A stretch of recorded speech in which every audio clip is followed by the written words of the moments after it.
যেখানে উপস্থিত ছিল এই অডিটোরিয়ামে এই কালচারাল প্রোগ্রামে বিজেপি নেত্রী কেয়া দি, তার সাথে সাথে কিন্তু বিভিন্ন মান্য ব্যক্তিরাও কিন্তু ছিল। তাদের ছোট ক্লিপ ইন্টারভিউ আমার এই ভিডিওতে তোমরা দেখতে পারবে। এইরকম কালচারাল প্রোগ্রাম যিনি অর্গানাইজড করেছেন তারও কিন্তু ইন্টারভিউ নেওয়া হয়েছে, সেটারও তোমরা কিছু পার্ট এখানে দেখতে পারবে। তো আজকের ভিডিও তুলে ধরবো শরৎ সদনের কালচারাল প্রোগ্রাম, আর এখানে যে প্রোগ্রামটা হয়েছে, যাদের ফেলিসিটেশন করা হয়েছে, সেই চিত্র প্রতিটা প্রতিচ্ছবি আমার ভিডিওর মাধ্যমে তুলে ধরবো। ভারত মাতা কি, ভারত মাতা কি।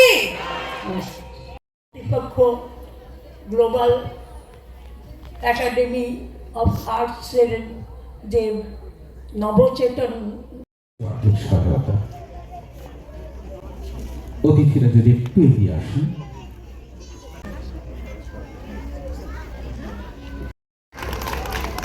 হ্যাঁ, এবার বেহালার নবপ্রয়াস। ওনার কাছে আমি ভীষণভাবে কৃতজ্ঞ যে আমাকে এই অনুষ্ঠানে দেখার জন্যে। আমি তো চর্চা করে থাকি ভারত এবং বাংলাদেশের বিভিন্ন গ্রুপে, হয়তো আপনারা আমাকে দেখে থাকবেন কেউ। তো এখানে আসতে পেরে আজ আমি খুবই আনন্দিত।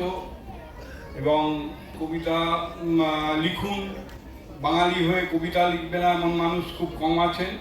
তো সবাইকে আমি অনুরোধ করব যে যেভাবে পারেন বিভিন্ন গ্রুপে কবিতা লেখার চেষ্টা করবেন।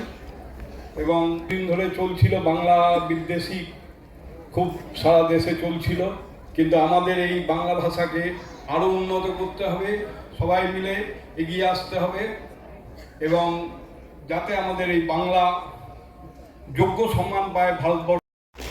আমরা হয়তো সহানুভূতি দেখাই, আমরা হয়তো এবং তাদের মতো হয়ে কঠিন সাময়িক একটা ভালো লাগা যতক্ষণ হইলে শুধুই মদন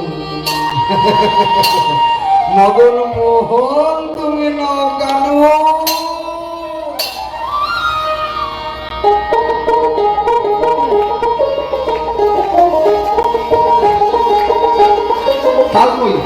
রাই আমাদের, রাই আমাদের, শব্দ আমাদের, রাই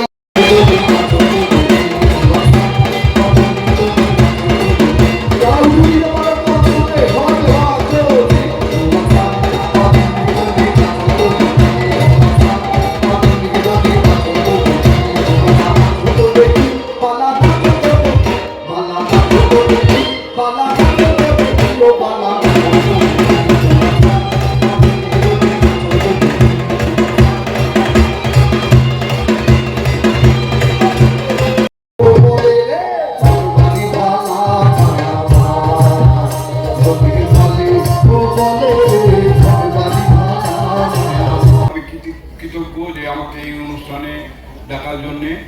আমি কিছুটা খেয়ালের বসে কিছু কবিতা সাহিত্য চর্চা করে থাকি ভারত এবং বাংলাদেশের বিভিন্ন গ্রুপে, হয়তো আপনারা আমাকে দেখে থাকবেন কেউ। তো এখানে আসতে পেরে আজ আমি খুবই আনন্দিত।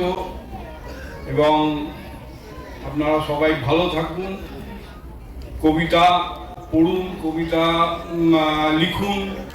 বাঙালি হয়ে কবিতা লিখবে না এমন মানুষ খুব কম আছেন। তো সবাইকে আমি অনুরোধ করব যে যেভাবে পারেন বিভিন্ন গ্রুপে কবিতা লেখার চেষ্টা করবেন এবং আমাদের বাংলা ভাষাকে এগিয়ে নিয়ে যাবেন। জানেন কিছুদিন ধরে চলছিল বাংলা বিদ্বেষী, খুব সারা দেশে চলছিল, কিন্তু আমাদের এই বাংলা ভাষাকে আরও উন্নত করতে হবে, সবাই মিলে এগিয়ে আসতে হবে, এবং যাতে আমাদের এই বাংলা।